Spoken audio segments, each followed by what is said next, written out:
Hello there. Well, this is an experiment. I'm going to try putting a book up on YouTube and try and do a chapter a week. So there you go. And it's my own version of a theory of everything. The title that's often been used over the years. So this is chapter 1 of this book, and it's entitled On Being Everything.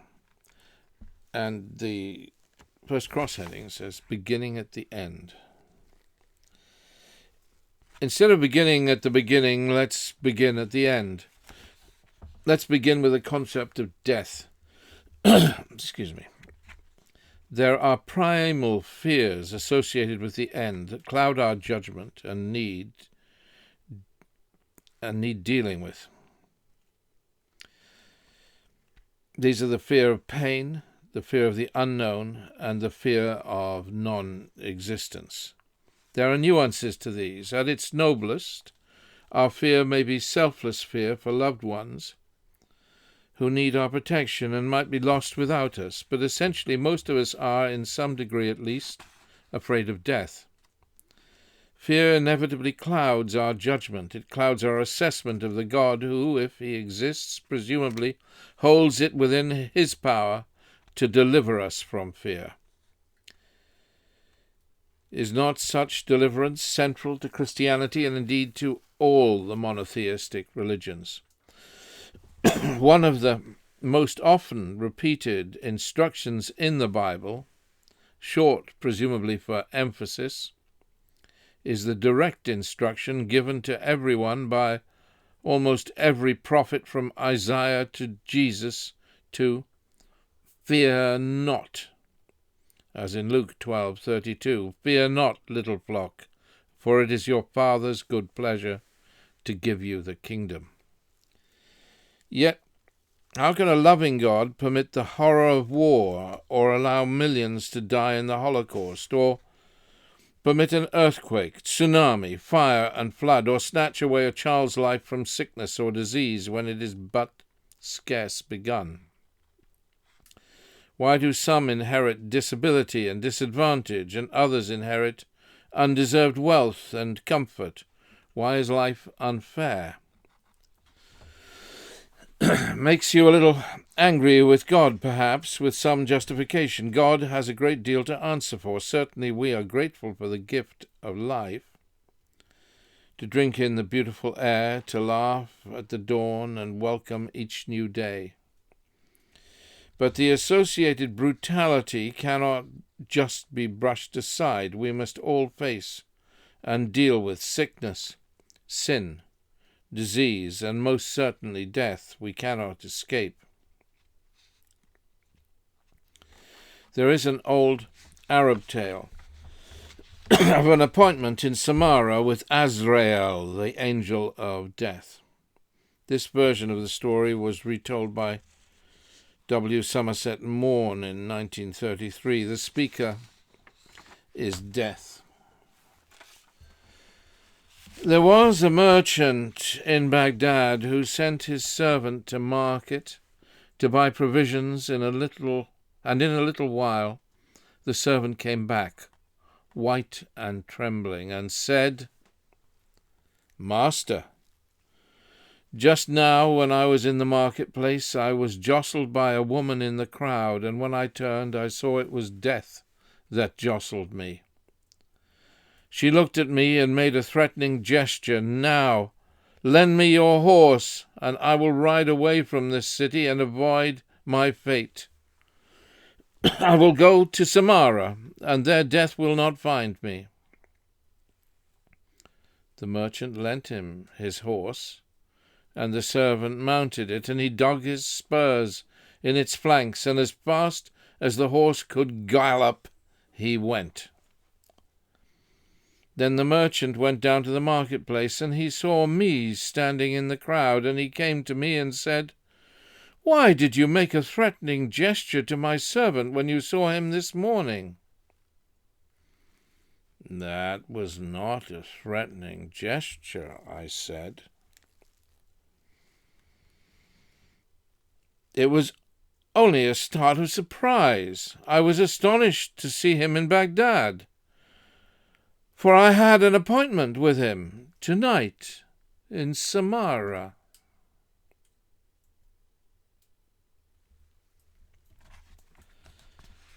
Concerns over the injustice of it all are voiced particularly loudly by agnostics who, for understandable reasons, are angered by unquestioning adherence to the concept of a supreme being who could be so cruel.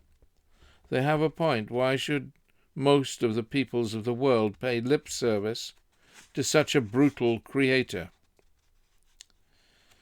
There are some members of the Jewish community who believe death to be the end and obliteration, the summation of all things, but who still pray to and expect aid from this brutal Old Testament God, this God of the living who is cruelly capricious. Maybe you too are hardwired thus to want a master, however cruel he may be, rather than to face life's brickbats with none to complain to. However, the $64,000 question remains. How can God be so cruel? The true believer has the comfort that the first will be last. This goes something along the lines of, it will all come out in the wash. There is an afterlife in which those that suffer most in this life win brownie points to hold against their misdeeds and will be likely to do okay, whereas those that have it good now get marked down in the next world. There's an old story. It goes, a rich man arrived at the golden gates of heaven, and a poor man was following hard on his heels. St. Peter opened the gate to allow the rich man in before closing it again, just as the poor man was approaching. The poor man knocked on the door, but there was no answer. Instead, all he could hear were celebrations inside the city walls. Trumpets were playing, crowds were singing, there were fireworks and fun, and there was music. All of this he could hear, and he was left outside.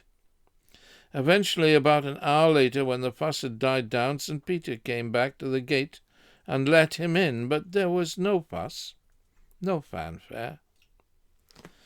The poor man turned to St. Peter and said, "It's the same up here as it was down there.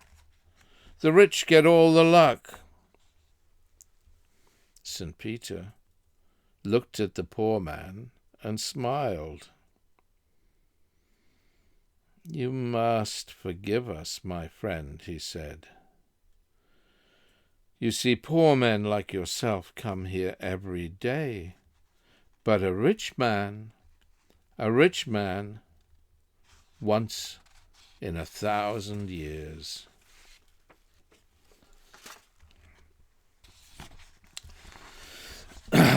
But what then of the seeming injustice of the here and now? It is all so unfair. What of the child taken in sickness before he has a chance to grow? What of those exploited through no fault of their own? Can it be right, as happens in many instances, that the evil prosper at the expense of the good? No, it is not right. Yet the standard Christian response remains that there is no injustice. If you believe in the God Jesus spoke of, then there is perfect balance, perfect harmony, not perhaps in this mortal life, but in life as a whole, in eternity. The suffering some find in this life is nothing when measured on the eternal scale. Death itself is meaningless. All is just. God will see to it. As of now, we must accept our situation as best we can and bring ourselves to say, with St. Paul, "For I have learned in whatsoever state I am, therewith to be content." Are you happy now?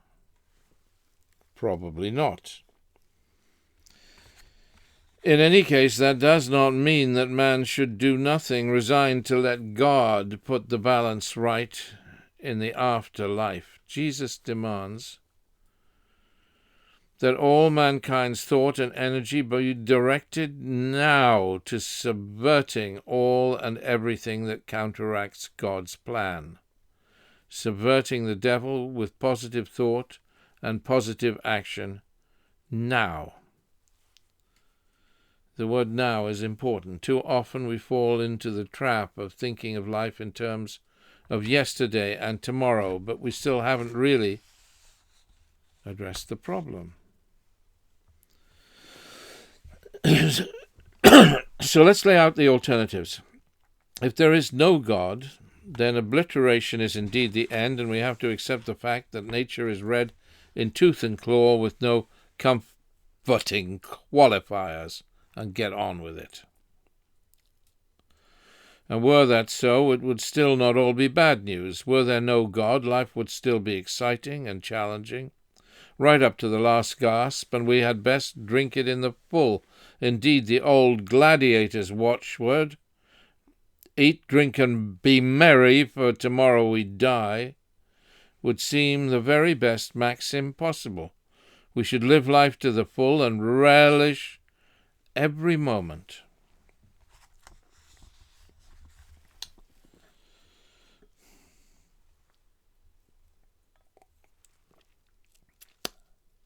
A young girl was walking in the jungle one day, and she saw a hungry lion that turned towards her and roared, baring its teeth in the most hideous snarl.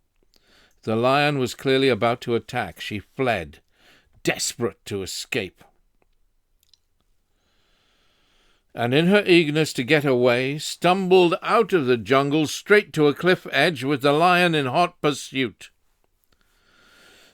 Beneath the cliff was a terrible, rocky chasm of immense depth that augured inescapable death, for the rocks far below the sheer cliff would dash anyone who went over to pieces. The lion backed the girl towards the cliff, and she stumbled, and losing her footing, went over. And as she began to fall, she clutched at the shrub growing from the rock, which offered some sort of hold, and indeed for a moment it seemed to hold fast. And then it started to give, its roots coming away from the rock with the weight of her, light though she was. Above her there was the lion, growling in frustration. Below her the terrible chasm with the hideous rocks, and on the bush the shrub that was even now giving way. She noticed a ripe, plump berry, just the one, and the little girl plucked the berry and ate it.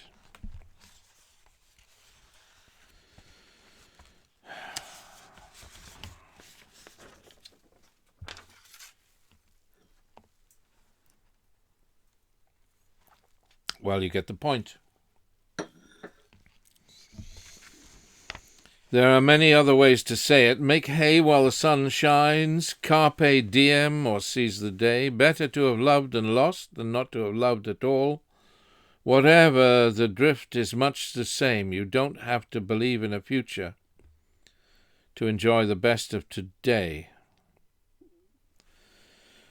But let's work with the premise that God exists, because that must be a possibility. If so, what of those alternatives? They are: 1. That God is utterly capricious, and as much as he or she, if you prefer, presumably the greatest conceivable being, has no gender, pays little or no attention to our affairs and goes his own way.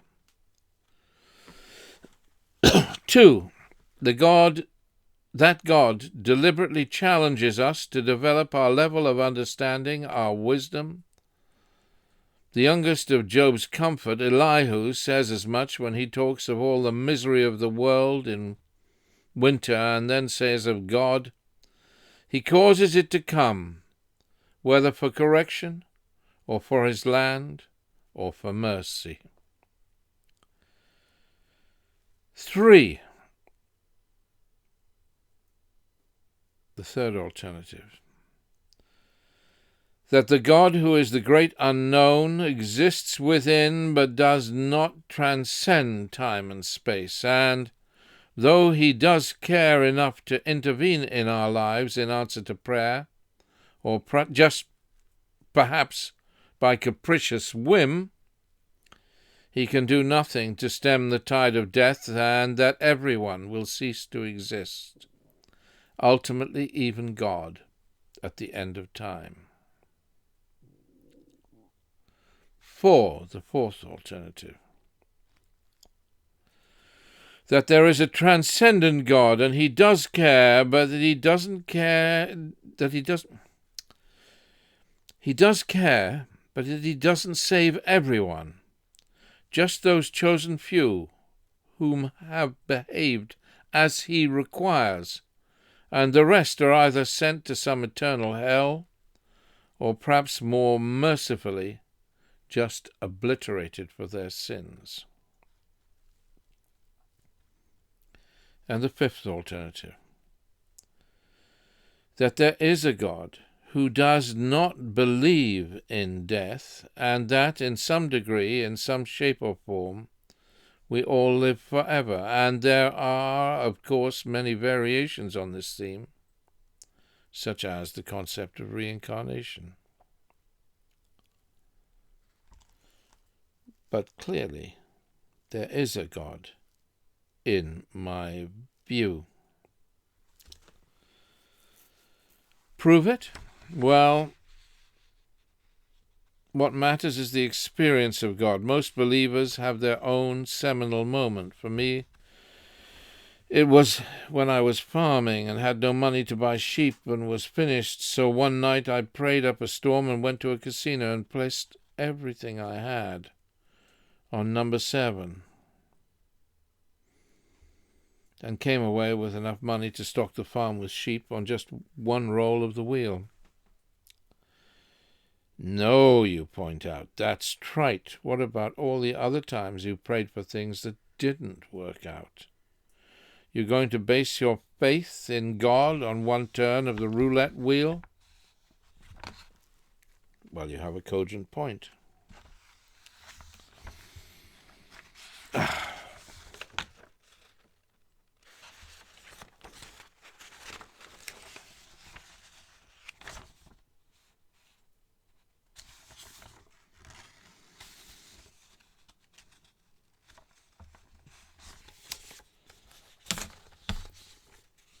So, I think that's enough.